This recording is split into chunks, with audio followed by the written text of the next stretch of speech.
Yes, please do. Okay. So, hello, everybody. I will present the motivation to write the paper Women in STEM in Paraguay in a team with Professor Valentina Canese and Larizza Delorme from the University of Asuncion in Paraguay and Fahmida from USA. We are part of the diversity and inclusion group from its foundation in Sozopol in 2019. We made big sessions in the conference in Moscow. So now we continue with this session. And since we are collecting snapshots from different areas in the world, our cooperation with the University of Asuncion gave us the idea to study the topic a little bit deeper, especially that not only that it is a Latin American country, but they have a very specific history where after a war, maybe no more than 10% of the male population stayed alive. So it influenced very strongly the development, and women were appealed to do the job everywhere to reconstruct the country. So, of course, this interesting element influenced the development of women in engineering and in STEM in Paraguay. So it is my pleasure to give the floor to Valentina, who will show us data and some conclusions about this study. Please, Valentina. Thank you very much, Galia. Thank you, everyone. I cannot see you, but I hope you can see me fine and you can hear me well also. As Dr. Marinova was mentioning, yes, we listen very well. Thank you. She came to visit us twice already. She came once during the height of the pandemic, and she mentioned this group and the interest in looking at the issues of gender equality, specifically in the area of science, math, in the engineering fields, technology, engineering and math, the STEM fields. And especially considering that although there have been many advances in regarding the women participation in these areas, Paraguay, as well in other places, there's still ways to go because of different factors that we talk in the paper.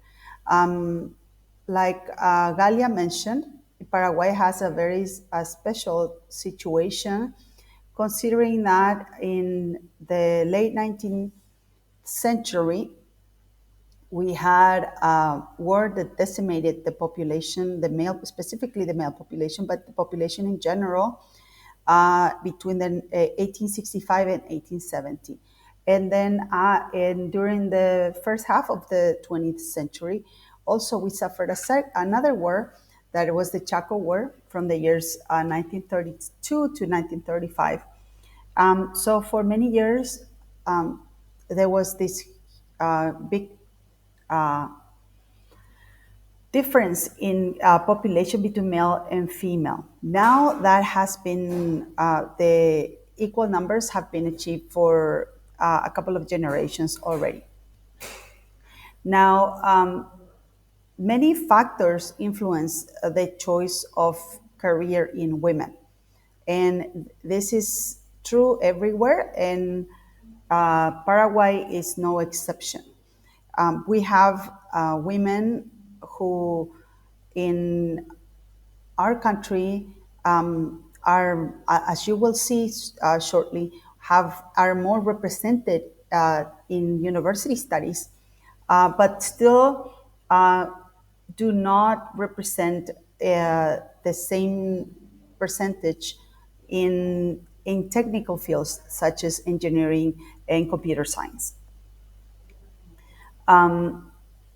So in our country, historically, women have been strongly represented in the areas of humanities and natural and medical sciences, especially in the areas of biology, biochemistry, and in other areas of the medical sciences.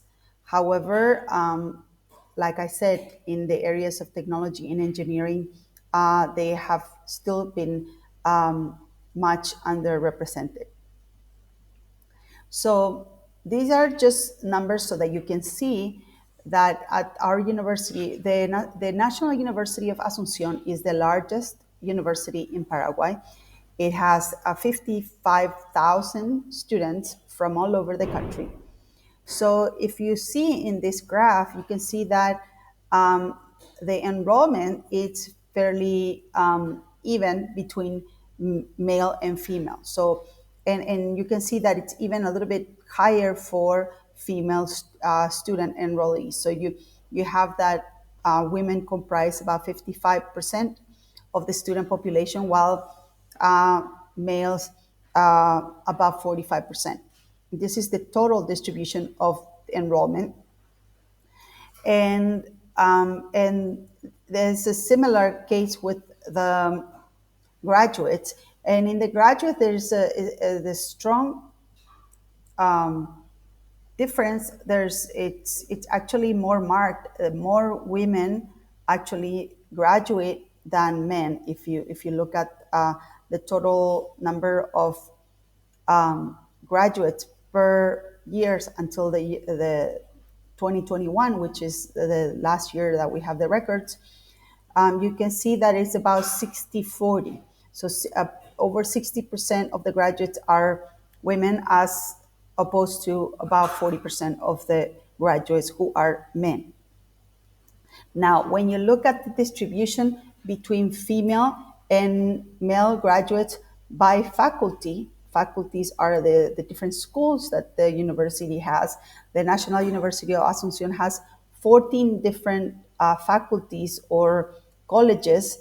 And in this graph, we only have 8 of them because 14 was too crowded, and this illustrates more than perfectly our argument. So if you look at the differences, they're very significant. At the top of the graph, there's the pink line that represents the dentistry odontology degree. That's dentistry school. Then you have chemical sciences are also have about 80% women graduating from those schools, as well as nursing and obstetrics that are majority female graduates. Right down the middle, you can find the medical sciences that are about 60%, and female graduates, and veterinary sciences that is also that have also similar numbers. They're between 50 and 60% in the last few years. And then when you get to the polytechnic and the engineering schools, that's where you see a majority of male graduates. So the bottom line, the light gray one, is the engineering faculty, the School of Engineering, that has the 5 different engineering degree programs, as well as graduate programs in different types of engineering, such as civil engineering, electrical engineering, electronic engineering, mechanical engineering, industrial engineering, and so on. And the Polytechnic faculty, which is the blue line, where Larizza is from, she's actually from the electrical engineering. You can see here that, well, in 2020, fewer women, but the numbers are between 30 and about 50% female graduates, but these include degree programs such as library science, hospitality, and other programs that are majority women, as opposed to the electronic engineering and computer engineering that are majority male populated. So going into the research areas that are categorized in the funding agency of Paraguay that is called CONACYT, has a program that is an incentive program for researchers that is called PRONI. For the acronym is in Spanish, so it's Programa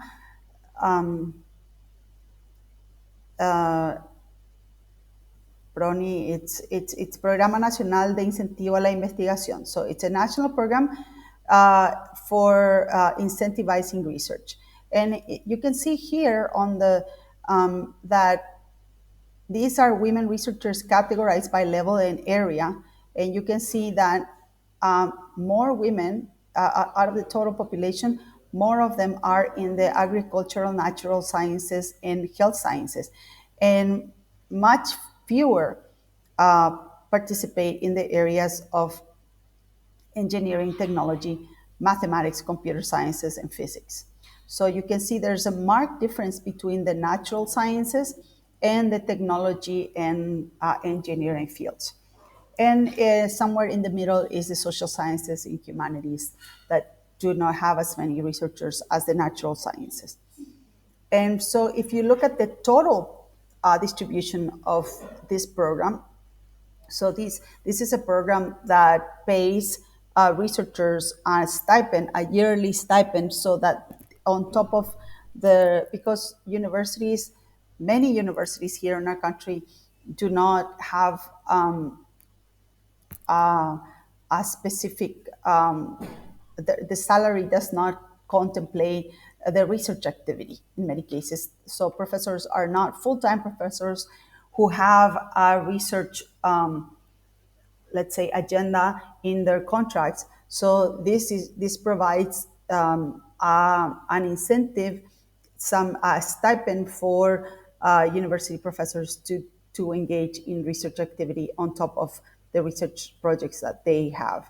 So here you can see it very clearly that the vast majority of female researchers in Paraguay are from the health and natural sciences.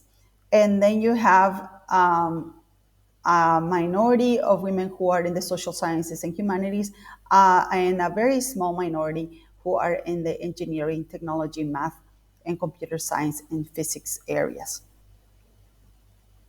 And this can also be, so another interesting thing to be noticed is that if you look at the total population of women categorized in the CONACYT program, in the PRONI, for levels candidate and level 1, the distribution is quite even, a few more women than men.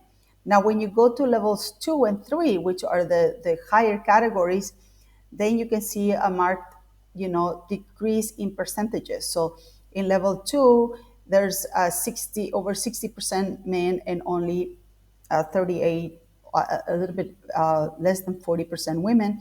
And if you get to the level 3, well, there's not too many people there anyway, but out of 16, only 4 are women and 12 are men.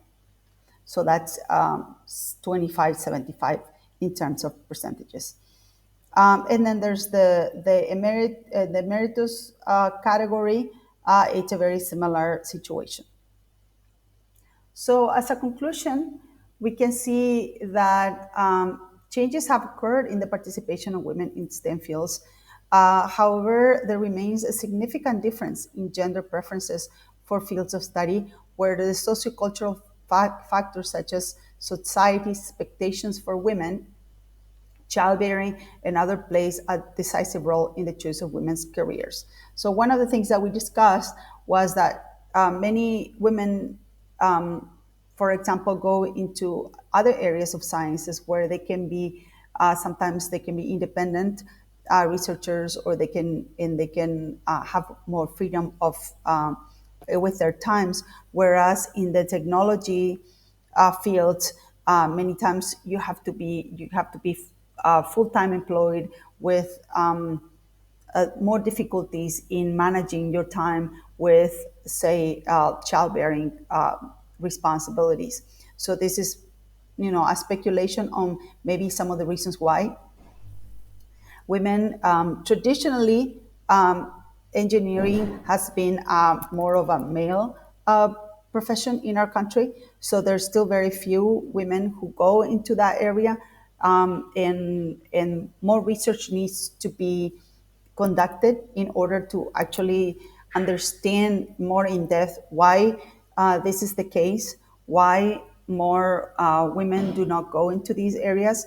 And so something that can be noted from this data presented in this paper is that the situation of Paraguayan women regarding the choice of career in fields of study is not dissimilar from other countries. In recent years, national policies and economic incentives have been implemented in order to improve the access and participation of women in STEM fields.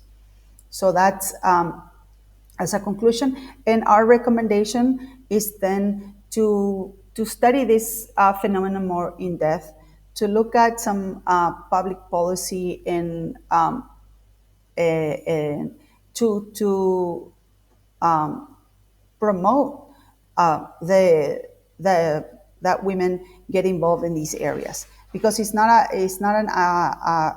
a question of ability or access, because as you can see, most